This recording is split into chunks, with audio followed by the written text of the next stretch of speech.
fine to all of you.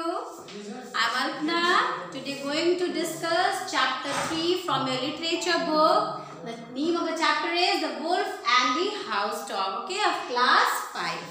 Now dear children, I would like to introduce the main characters in this chapter. The main characters are the wolf and the house dog. Okay, the characters are wolf and the house dog. The story binds between the wolf and the house dog. Now I would like to explain the story as once upon a time. Okay, once upon a time there was a wolf. He was living in forest. He was rarely getting anything to eat. He was not getting to eat, and so in turn what happened, he was looking skin and bones. He was becoming thin as he was not getting the appropriate food to eat. So he was becoming skin and bones. He was becoming thin. So he was living a life of downhearted. He was very much upset and sad. Okay, he was very much upset. One night what happened, this wolf found a house dog. While the wolf was wandering, he found a fat house dog. The fat house dog was wandering apart from the house where he was living. Now, he saw that this house dog was strong enough. He was having a good life. He was getting good food to eat. So, he was strong. Apart from attacking him, the wolf is more stronger than the dog. So, he could better attack him. But, looking into his appearance, what happened? This wolf didn't attack him. He spoke humbly and softly to him. Okay, what happened? This wolf spoke humbly and softly to him, and instead he complimented him. He made a compliment on his fine appearance. Yes, you are so good. You are very good. You are looking handsome, and whatever he could speak, he had complimented him. Okay. Now what happened, looking into the situation, dog had explained him that he could also be well fed. Since the wolf was not getting the proper food there in the forest, so this dog had explained that yes, you could also get good food to eat. You could also be well fed if you would leave the forest, if you would leave the woods. Woods means what? Forest or the jungle, okay, where the wolf was living.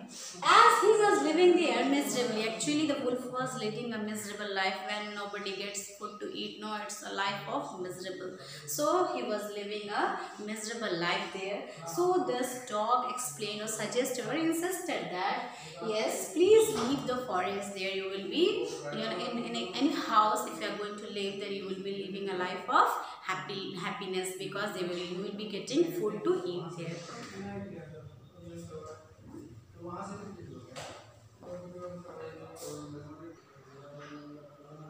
Now I would like to explain the later part of the story. Now what happened when the dog insisted that the wolf to leave the forest and go to the town or the cities where they will lead a good life of happiness. And what happened? He told him that in city or the town, what the duties you have to do if you are living in a particular house, that is you have to chase people who carry canes. The duty which you have to do is to chase people who carry canes, bark at beggars and fawn. You have to bark on the beggars and the fawn who are coming to your house, and on the people of the house, and the people who are looking surprised, you can bark on the people who are coming. Now in return you will get tidbits, and in doing such duties, in return you will get what? You will get tidbits. That means you will get some food to eat in the small pieces of chicken bones, meat or sugar cakes. These you have to eat if you will get the things to eat. Okay, now these all are the duties you have to do in the town if you will live there. Now the wolf had a beautiful reason of coming happiness. The wolf was very much happy that he is only sitting and barking on anybody else, or you have to chase people, and then you are getting the food to eat.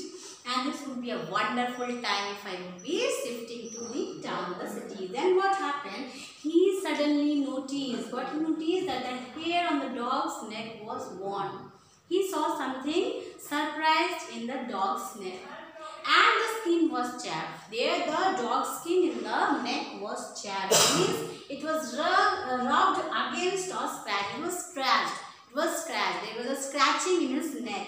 He asked very eagerly to him. He asked him that, what is this? Please tell me, what is this? What had happened actually to your neck?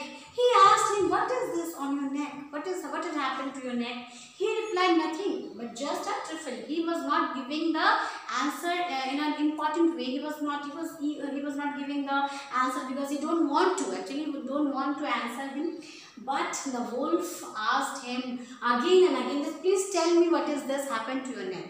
He answered, it is the mark of the collar to which my chain is fastened. That means he is fastened with a chain. The master is keeping him with a chain, and where the master wants, this dog would be going to there only. He is not going here and there by his own wish. When as soon as the wolf listened from the dog about this, his mind totally changed. His intention of going to the town apart from the forest changed. He didn't want to live a life of others. Others are thinking where to go, where not to go, what to eat, what not to eat. This was not possibly good for the wolf. He replied that nothing as precious as liberty. Liberty means what? Independence. That means it is your wish to go here and there. It is your wish to eat whatever you want to. It is not others' wish that you could live a life of dependent. So he answered that nothing is as precious as liberty. Less food could I eat, but the liberty which I am gaining here in the forest, I couldn't leave it. So here children, I complete the story here. But the moral of the story what we get here is liberty is very much important, as we all know that as soon as our liberty gets exhausted, we will feel bad. And it is the right of every living thing. All the living things in this nature are born with the with the right to have independent. We are independent in thinking. We are independent in having our feelings of our own. We can do whatever we want. Only the things which are not favor to the society, we couldn't do it. Okay, which are not legal. So these things only we can't do. So here we get a very important moral that liberty is very much important in everyone's life. So I hope that you will go through this chapter nicely. You will read the vocabularies, go to the meanings, and here I stop. Thank you.